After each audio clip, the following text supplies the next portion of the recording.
Yo guys, what's going on? Jackson here from TCG, and today I am super excited to be showing you guys all a tier list of all the boss minions in the game, including the 3 boss minions that came in the starter decks. So, before I get into it, please make sure to like and subscribe, and if you want to get your hands on any of the cards you see here, including packs or starter decks, you can always go down to the first link in the description. It's Game Crafter, and it's really easy to do. And you can purchase some packs or a starter deck, or even a basics box, which will give you basically all you need, all the cards you'll need to be able to start playing Rune TCG in like paperback form instead of just like online. Also, if you want to stay up to date with Rune TCG and never miss an upload, you can always join the Discord where I will be, where we can talk about the game, we can play about the game, or we can play the game. Sorry, and also I kind of announce when I'm going to post a video, so make sure to join that if you're interested. And so let's get into the video now. I've been rambling for too long. So in Rune TCG, it's really hard to describe what a boss minion really is, because you can say it's a lot of things. Boss minion could be a 5 rune minion, or minion that needs 5 runes to attack, and that's what I included all of those as bosses. But then I also included certain 4-cost minions, because those I only picked certain 4-cost minions because those kind of like serve as the big finisher of a archetype or like a color. And so I did include some 4-cost minions in this list. Hope that doesn't like make you guys mad. But I think that some 4-cost minions kind of do deserve the title of boss. All 5-cost minions do, I think, because the amount of time you have to spend to get those 5-cost minions out, I think it kind of like you need to put a lot of investment into it, and it'll take a lot of investment of your opponent to get it out of the field. So yeah. Now, the first minion I want to show you guys is right here. And enlarge it for you. It's an F tier. We're going to start from F tier and go up to S tier. Now, you also, it's really hard to rank some of these cards because they are different costs, obviously, so stats can't be taken completely into account, but this card is kind of undisputedly a bad boss. Norfilm More Normica. I love like the idea of them. They're super powerful minions, but they have negative abilities, which is kind of like a out of the norm for most cards. And yeah, so Norfilm More Normica has 130 health, 350 attack, and it came in set 2. And it's only 4 cost, which is really good, like for stats wise. But its ability is kind of bad. The minion may only attack if you have an even number of points.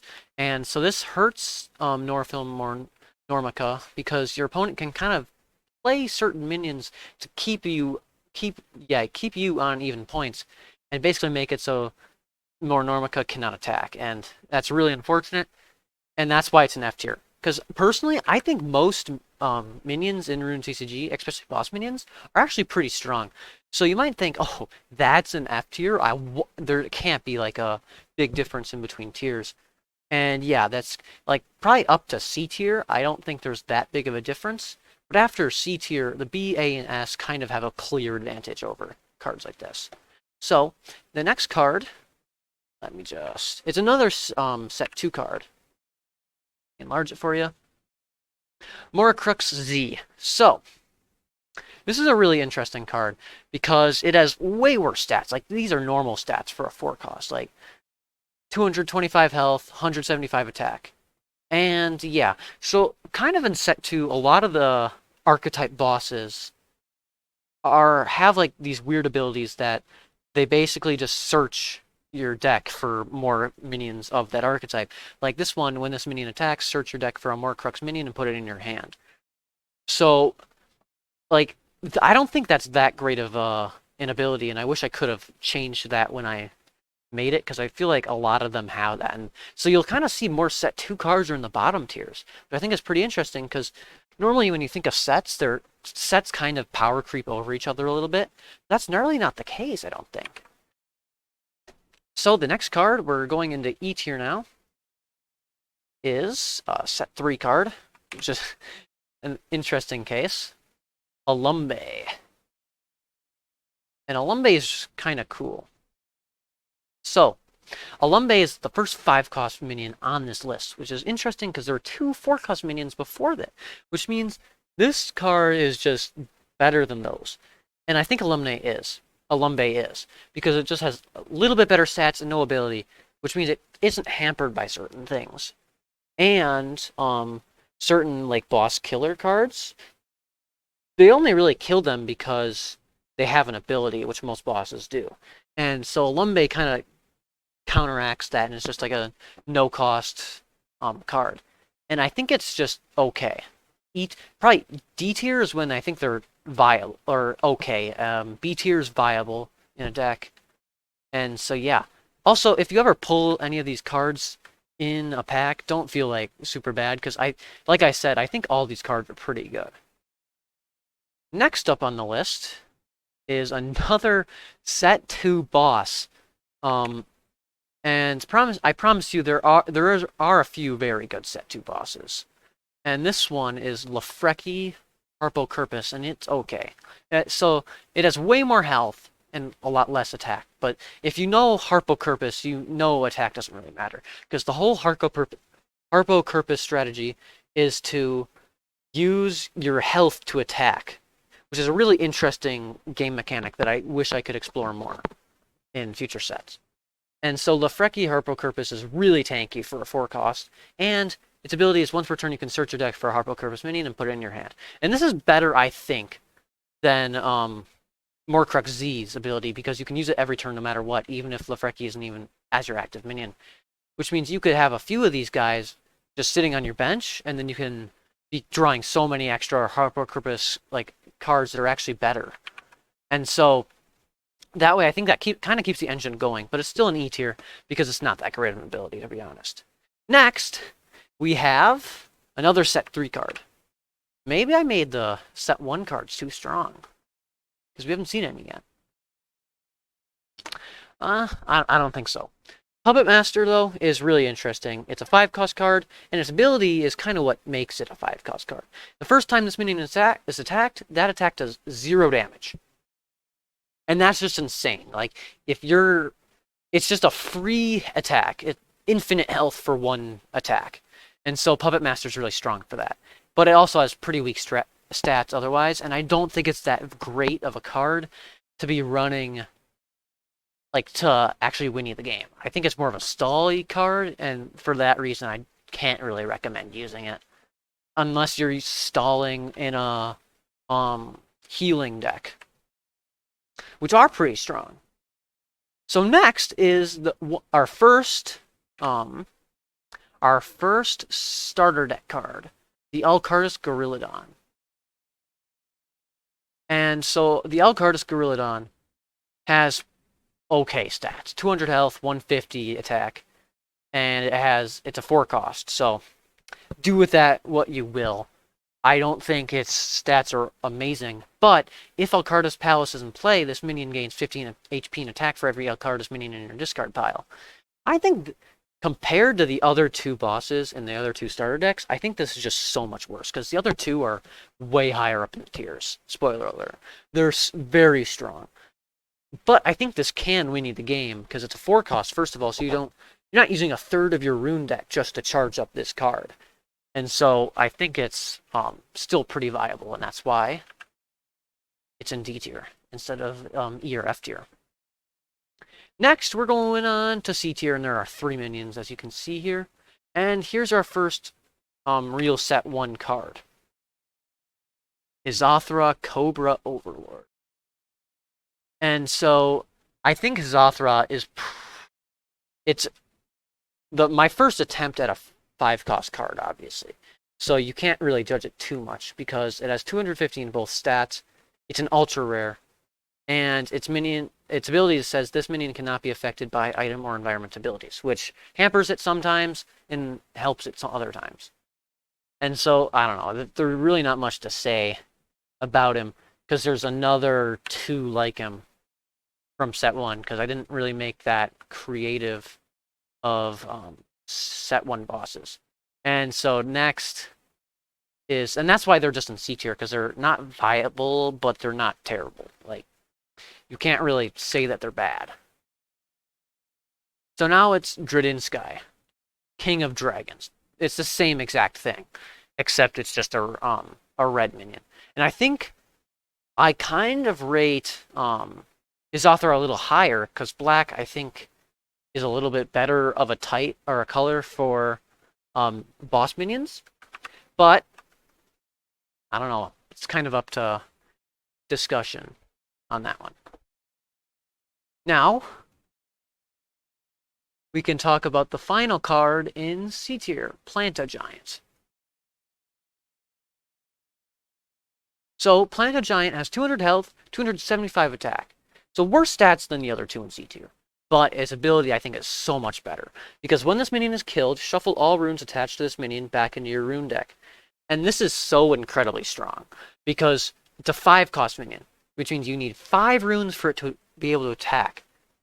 And that's really tough to get. Especially early game.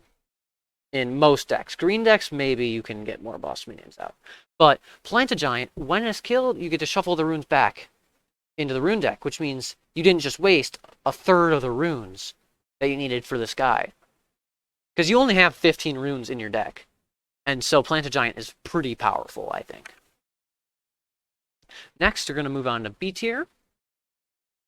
And here is the final set 1 card, because there were only 3 set 1 bosses. Nerkathis, Baron of the Sky Castle, is a pretty cool card, I think. It's basically, it's the same thing as those other 2 in C tier, but it has 50 more attack, which gets it put up into B tier. And so that's why it's really, there's really not much more to talk about these guys, because they're kind of just basic boss minions. And I also think white is a little bit better of a color for these boss minions, because white has more rune retrieval and rune cycling capabilities. So yeah. Next we have another white minion, but this time it's from set 3, Dr. Tomb. It's a cool card. The only reason it's high up is, one, because it has a really high attack. 370 is a lot of attack. And when this minion attacks, search your deck for a trap card and put it in your hand. And traps are a new game mechanic added in set 3. And so trap cards kind of just allow you to react to your opponent's plays on their turn. So it's pretty strong. And Dr. Tomb, that kind of is like the link in between those game mechanics. And so that's why Dr. Tomb is so high up on this list. 1, because of its amazing attack, and 2, because of its kind of searching ability, especially for a new game mechanic, which there aren't many helping things. Now here is probably the first controversial thing on the list. Trinculent is a very strong card. Do not get me wrong. It's a 5-cost minion with not very great stats. 250 health, 190 attack. But its ability is so good. When played, you may search your deck for up to 4 green runes and attach them to this minion. For every rune you attach this way, this minion loses 20 HP and attack. So basically, you can play, it's a 1-cost minion if you use this ability to its fullest. And if it's a 1-cost minion, like if you look at it like that, it has a monstrous stat pool. And that's why it's like, it's a really strong card. But it kind of leaves you blindsided, because you're not thinking, you see how powerful this card is. But then you also forget that your opponent still does get 5 points for killing this minion. So you're not risk-free. You're still losing 5 points for this minion dying. And that's really bad, in my opinion. And that's why it's in B tier. Now, we're moving on to A tier. And here is a reason my set 2 wasn't that bad. Tortel Mox. You guys have seen this card before. It's a really strong card. When played, you can reveal 2 rune minions without abilities from your hand. For each revealed, you get a variety of extra buffs and stats. And these work so well in the Tortellon decks. And so this finisher can be almost unkillable in certain scenarios. And so yeah, Tortelmox is just insane at what it does. But it is kind of contingent on you having these 2-rune minions, or Tortellons, really, because I don't think there's any other... There's not many. Next, we have one of my favorite cards from set 3. I wish... It's very viable. I want to make more decks with it. It has, like, the best stats in the game by far. Like, not the highest attack, but it has the highest health. 400 health. Magma Giga Sloth. It's just insane how much stats this card has. And its ability can be turned off with many things. So you don't have to worry about its ability, even though its ability is pretty bad. This minion may only attack once every other turn from when it was played. So basically, it's not very good if you only can use it once every other turn. But you can turn that ability off with so many things, especially after set 3. So, now we're on to the second starter deck minion. Suma, Protector of the Spring. And you're looking at its stats, like not even looking at its ability. It's not very good, right? 200 health, 140 attack, not very strong. But it's only 4 cost. And let's look at the ability, guys. When played, this minion gains 10 HP for every spell you've played. That's not just this turn. That's up to that point in the game. So you better have been keeping track of those spells, or you can just look back in your discard pile. And so Suma, Protector of the Spring, is just insane. It can be the most tanky card in the game. It can beat even Magma Giga Sloth in some cases. And so this is one of the strongest cards for that reason. It's one of the strongest boss minions. But there are still 3 cards that are better than them. And let's get started. It's the last starter deck minion. And I don't think it's any surprise here, guys. Bada Baizu Monstro. Just look at that attack stat. There aren't cards that are better than that. It has such high attack, but a terrible health stat. But its ability is really good too. Because unlike this card, unlike the card in F tier that I showed you right at the start, it doesn't have a negative ability. It has a positive ability, and it's only 4 cost. So when this minion is attacked, you may discard a battle minion instead of this minion being killed.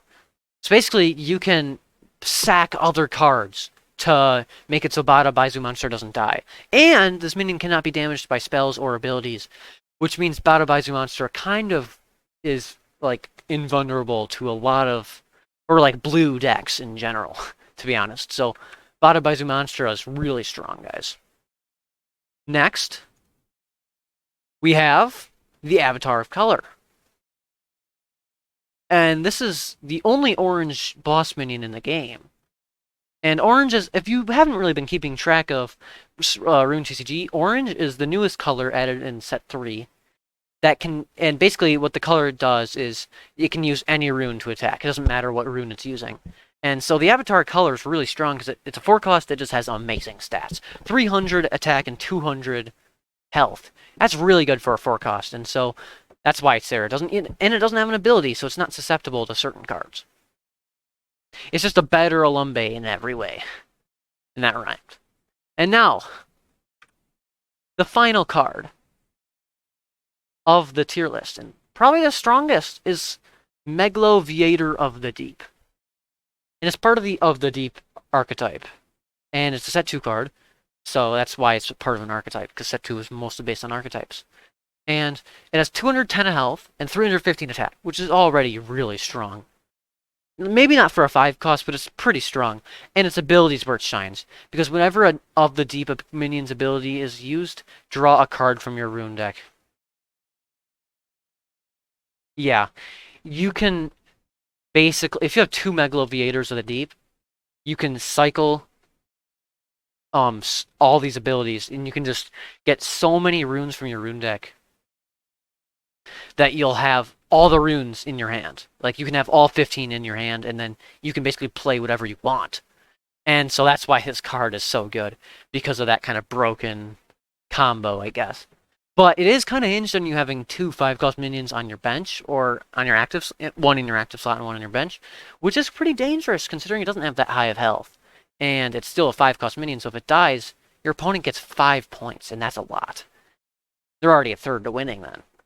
And so, if you guys enjoyed this video and want to see more like this from me, please make sure to subscribe, like I already asked you in the start of the video. And also, yeah, thank you guys so much for watching, and I'll catch you guys in the next video. Goodbye.